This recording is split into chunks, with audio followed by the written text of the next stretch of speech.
Hi friends, ಎಲ್ಲರಿಗೂ ನಮಸ್ಕಾರ. ನಾಗುಮಹಿ ಚಾನಲ್ಗೆ ಸ್ವಾಗತ. ಬನ್ನಿ, ನಾನು ಮಾಡ್ತಿರುವ ಒಂದು ಸಿಂಪಲ್ ರೆಸಿಪಿ, ಈಸಿಯಾಗಿ ಫ್ರೂಟ್ ಸಲಾಡ್, ಹಣ್ಣಿನ ಸಲಾಡ್ ಮಾಡಿ ತೋರಿಸ್ತಾ ಇದ್ದೀನಿ.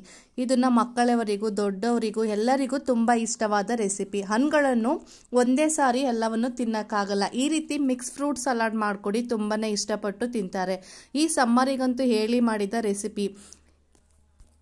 ತುಂಬಾನೇ ಹೆಲ್ದಿಯಾಗಿರುವಂತಹ ರೆಸಿಪಿ. ನಾನಿಲ್ಲಿ 1 ಕಪ್ ಆಗೋಷ್ಟು ಪಪಾಯನ ಈ ಥರ ಕಟ್ ಮಾಡಿ ಸೇರಿಸ್ಕೊಳ್ತಾ ಇದ್ದೀನಿ. ನೆಕ್ಸ್ಟು ಅದೇ ರೀತಿ ಒಂದು ಅರ್ಧ ಕಪ್ ಆಗೋಷ್ಟು ಕ್ಯಾರೆಟನ್ನು ಸಿಪ್ಪೆ ಎಲ್ಲ ರಿಮೂವ್ ಮಾಡಿ ಅದನ್ನು ಕೂಡ ಈ ಥರ ಕಟ್ ಮಾಡಿ ಸೇರಿಸ್ಕೊಳ್ತಾ ಇದ್ದೀನಿ. 3 ಬಾಳೆಹಣ್ಣನ್ನು ಈ ಥರ ಉದ್ದಕ್ಕೆ ಅಂದರೆ ರೌಂಡ್ ಶೇಪಲ್ಲಿ ಕಟ್ ಮಾಡಿ ಹಾಕ್ಕೊಳ್ತಾ ಇದ್ದೀನಿ. ಒಂದು ಅರ್ಧ ಕಪ್ ಆಗೋಷ್ಟು ಕಿತ್ತಳೆಹಣ್ಣು, ಒಂದು ಅರ್ಧ ಕಪ್ ಆಗೋಷ್ಟು ಮೂಸಂಬಿ ಮತ್ತು 1 ಕಪ್ ಆಗೋಷ್ಟು ಸೇಬನ್ನು ತೊಳೆದು ಸಿಪ್ಪೆ ಸಮೇತ ಕಟ್ ಮಾಡಿ ಹಾಕ್ಕೊಳ್ತಾ ಇದ್ದೀನಿ. ಮತ್ತು ಅರ್ಧ ಕಪ್ ಆಗೋಷ್ಟು ದ್ರಾಕ್ಷಿನ ಸೇರಿಸ್ಕೊಳ್ತಾ ಇದ್ದೀನಿ.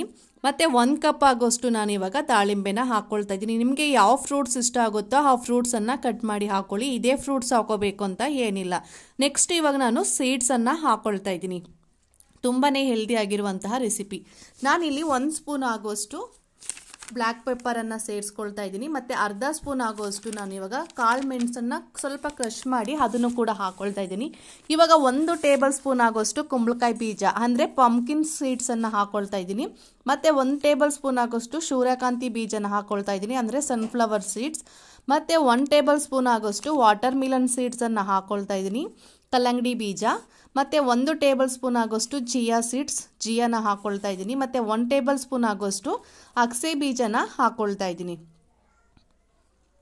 ನಿಮಗೆ ಈ ಥರ ಮಿಕ್ಸು ಸೀಡ್ಸನ್ನು ಬೇಕಾದರೂ ನೀವು ಹಾಕ್ಕೊಂಡು ಯೂಸ್ ಮಾಡ್ಬೋದು. ಇಲ್ಲಾಂದರೆ ನಿಮಗೆ ಯಾವ್ದು ಕಂಫರ್ಟಬಲ್ ಆಗುತ್ತೋ, ನಿಮ್ಮ ಬಾಡಿಗೆ ಯಾವುದು ಈಸಿ ಆಗುತ್ತೋ ಅದನ್ನು ಸೀಡ್ಸನ್ನು ಹಾಕ್ಕೊಂಡು ಇವಾಗ ಯೂಸ್ ಮಾಡ್ಬೋದು.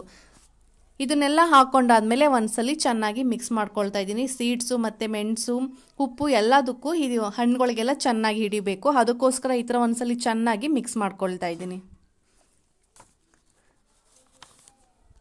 ನೋಡಿ, ಈ ಥರ ಮಾಡಿ ಕೊಟ್ಟರೆ ತುಂಬಾ ಹೆಲ್ದಿಯಾಗಿ ಕೂಡ ಇರುತ್ತೆ. ಇದನ್ನು ಬ್ರೇಕ್ಫಾಸ್ಟ್ ಬೇಕಾದರೂ ಯೂಸ್ ಮಾಡ್ಬೋದು. ಮಕ್ಕಳಿಗೆ ಈ ಥರ ಮಾಡಿಕೊಟ್ರೆ ತುಂಬಾ ರುಚಿಯಾಗಿ ಕೂಡ ತಿಂದು ಖಾಲಿ ಮಾಡ್ತಾರೆ. ಅಷ್ಟು ಟೇಸ್ಟಿಯಾಗಿ ಕೂಡ ಇರುತ್ತೆ, ಅಷ್ಟೇ ಹೆಲ್ತಿಗೂ ತುಂಬಾ ಒಳ್ಳೆಯದು. ಈ ರೀತಿ ರುಚಿಯಾದ ಮಿಕ್ಸ್ ಫ್ರೂಟ್ಸ್ನ ಒಂದ್ಸಲ ಈ ವಿಧಾನದಲ್ಲಿ ಟ್ರೈ ಮಾಡಿ ನೋಡಿ. ಮತ್ತು ಹೇಗೆ ಬಂತು ಅಂತ ಕಮೆಂಟ್ ಮೂಲಕ ತಿಳಿಸಿ.